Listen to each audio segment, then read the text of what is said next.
Біз 2 күн, 1 күн, 1 түн жүріп бардық. Көп достар кездестірдім. Осы жобаға қатысқаныма өте қуаныштымын. Түркістаннан Ахметов Яссауидің кесенесі ұнады.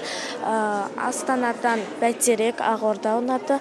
Байқоңырдан маған қатты ұнағаны космодром, қатты ұнады, ракеталарды. Алматыдан біз Мекаға бардық. Мекадан ойын-сауыққа қатыстық.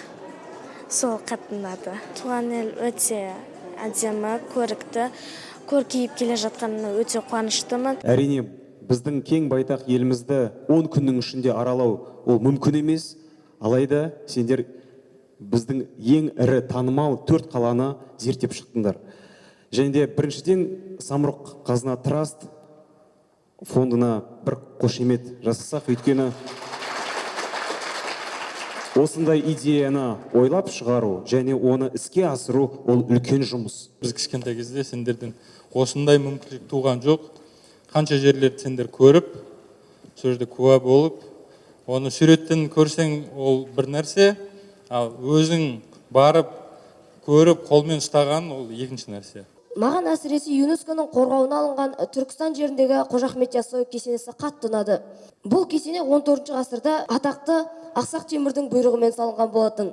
Ол туралы бір аңыз бар. Ол аңызда Әмір Темір сол кесенені салдыртып жатқанда күніне бір бұқа келіп, қабырғасын сындырып кете беретін болады. Сосын оның түсіне аяңғырып, бұл болай болмайды. Сен бірінші оның атақты ұстазы Арыстан бабқа салдыр кесенені дейді.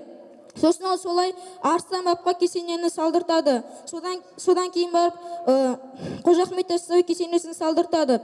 Кесене мұнарасының жанында қазақ жерін қорғауға және дамытуға үлкен зор үлес қосқан қазақ хандар мен батырларының жерленген. Бұның өзі тәуелсіз еліміздің тұтастығын білдіреді. Жүрегіммен жалынды жырақтарамын, елім жерім сеніменен шаттанамын.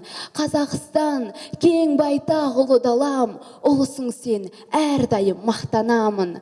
25 жыл тәуелсізсің, азатсың, жарқырайсың, жайнайсың сен қазақсың. Қазақстан, республикам бұл менің, маңдайына бақ боп біткен қазақтың.